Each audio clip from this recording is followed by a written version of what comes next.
Mahopacalaga High. Teacher of the Year, Jacqueline Adkins.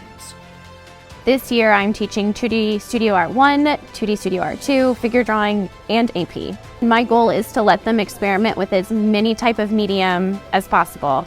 I hope that they just take drive and passion. It's a lot of work to sit down and draw something and feel confident in yourself. I mainly use pen as my main medium, and I never really got to notice that strength that I had. She was able to show me that I am strong in that and that I should improve in it. The AP kids, they're constantly battling, not feeling like they're good enough or that they deserve to be in here, but I handpick all of these kids, so obviously they're here for a reason. To see them grow within that year's time from getting in here and realizing they have to develop a portfolio with 20 pieces of artwork, and then at the end of the year when they have their portfolio, I think that just the confidence that has grown in that year. When you put the kids' artwork in a frame and show them their work on the wall, you can just see something in their eyes, how proud they are to see their project, their artwork hanging. Parton Settlement Elementary. Teacher of the Year, Elizabeth Bullock. I teach third grade traditional and Parton Settlement. I like the age. The kids are very independent. They don't need me to hold their hand as much. Small group time is my favorite because we get to listen to kids read and focus in on specific needs of what they need to do to become a better reader.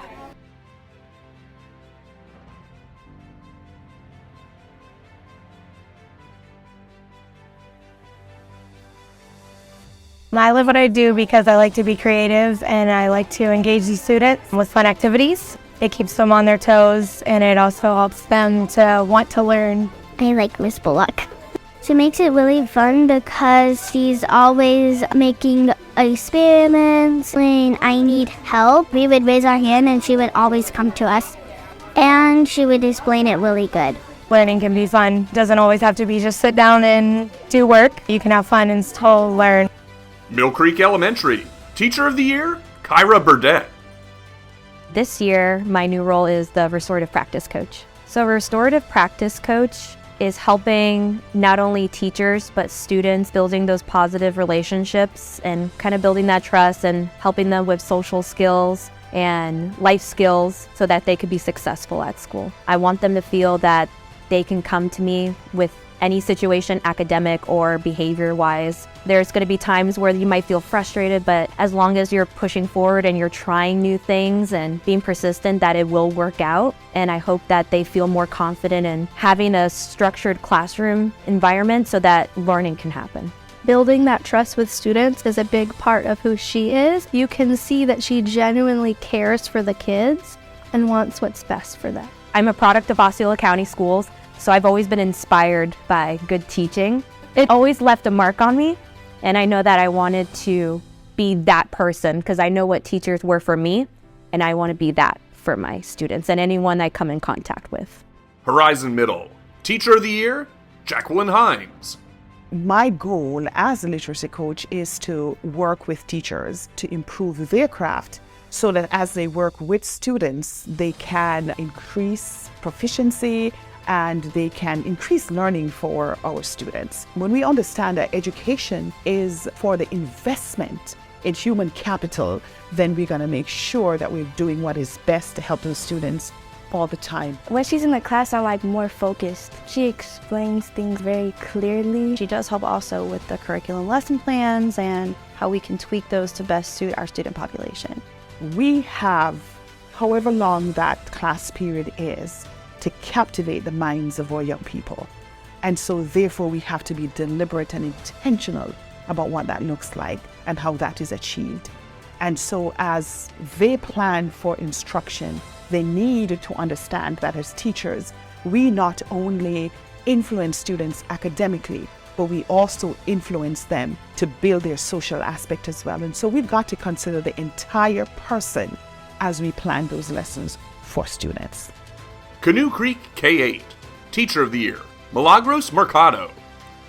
We do teams in the school for third grade, so I'm in charge of doing the math, science, and E-STEM. If I can inspire a child to kind of have a dream, and then from that dream, there's a big idea that arises, and then from that idea, an innovation happens from there, and from there, they can make plans for the future of making changes, then I feel like I've done my job. This is why I'm here. If I'm able to get them to think I am a world changer, I can make a difference in the world, I think that's what I love every day. I really want them to take away just that confidence that they can just conquer the world and that they're able to go out there and just know that I can make a difference in my classroom, I can make a difference in the school, I can make a difference in our community. Miss Mercado teaches us the things we need to know, and that's how we're smart. And then we also have something called the kindness crew, and that's where we learn to be kind. I just hope and pray that they just go out there and just say, I can do it all because of the skills I learned with Miss Mercado. Eastlake Elementary, Teacher of the Year, Tiffany Perry. I've wanted to be a teacher my whole life, and I feel so lucky that I knew so early. I always welcome the kids in every morning. It's always a fist bump, and I love whenever they have questions, specifically in science, hearing all of their questions and letting those questions kind of drive what we're doing. I feed off of their creativity and their curiosity, and I'm able to learn so much more than I ever thought. The kids are capable of a lot, and it's very challenging in certain aspects, but that's what I love about it. When she teaches us, she finds exciting ways to get us educated. It's pretty clear that Miss Perry's the best. She's one of the nicest teachers that I've met, and she really pushed me further than my limits. I want them to be lifelong learners. I want my kids to know that the only thing that could ever be in their way is their mindset. They're capable of anything that they want to do. So if I can show them that it's not about what you know, it's about the approach that you take and the hard work that you put into things, if they leave my classroom knowing that, they're golden.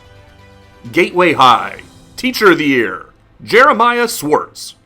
My title is Mathematics Instructional Coach. I go into classrooms, watch teachers, kind of take some best strategies. I have the luxury of having the time to actually build the things that teachers need. I think the biggest struggle with sometimes being even an effective teacher is we forget that we can improve. I want to develop a team that has an open mind. It's okay to not be okay in certain areas, but to be willing to take steps to get better and to share best practices. I want us to share the responsibility of our students. I think that really builds confidence in the team. He's the best coach. He always tried to have the best for us. If we have everything set up, we can help the students. For me, math was boring. He made it fun and engaging to understand the subject. I just want to make sure that all of my teachers have the support that they need, and I can spend my time developing things that are worthwhile that I know they will utilize in the classroom.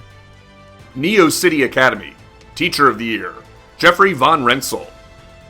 I teach digital media foundations to the freshmen here, and that counts as their art credit here at Neo City because this is a STEM school. So I'm kind of preparing these STEM students that aren't going to be graphic designers how to visually communicate through photography and graphic arts. All the freshmen have to take this class, and that way the skills they learn in my class they can use to present their ideas in the future. We use Adobe Illustrator and Adobe Photoshop and a little bit of InDesign. When I got to learn Adobe and specifically Illustrator, it was my favorite. It opened up like a whole new world to me. I want to pursue it in college. Especially for me, it definitely provided a lot of good resources and material to kind of go back to. I keep going back to like Photoshop, Illustrator, InDesign. I actually got certified in all three. I want them to be able to communicate their ideas really well. I can create opportunity where there was none. That actually happened for me. That's why I'm really excited to be here teaching graphic design. That interest in design can spark other career pathways too. Westside, K-8, Teacher of the Year, Elizabeth Waretka. I teach 4th grade at Westside. My mom taught me a lot about building relationships with students. I think she has helped me really understand the importance of getting to know my students. I definitely love my teacher, Miss Oraka. She has the best outfit. My teacher is actually the best because she helps us with stuff. If we're like sad, she comes up to us and makes sure if we're okay or not. I hope that my students take away a sense of confidence. I also want them to leave with a love for reading. I didn't know how to read some words, and Miss Oraka definitely taught me about a lot of stuff. I also try to work on life skills, so I want them to leave being able to know how to communicate with others, taking turns, being kind to one another. I'm always growing as an educator, as a leader, as a learner. It's always a job that keeps me growing. We love St. Cloud Middle, Teacher of the Year, Laura Winstanley.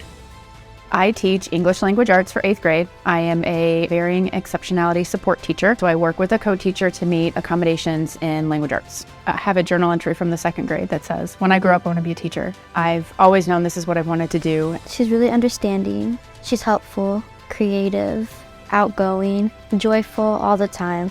I don't think I've ever seen her come with like a sad face. She always has a smile on her face. I want them to feel confidence in themselves, not only as writers and readers in my class, but as people. I want them to be able to look at their disability and say, okay, this is what I have, but I can be successful not only despite of it, but because of it, because their differences are what make them unique. When they get that spark, when they finally get it and that light bulb goes off, and then I see their hand go up, they're ready to share because they finally understand, and to know that I can inspire that and help them through that and give them that confidence they need to be successful is just so amazing.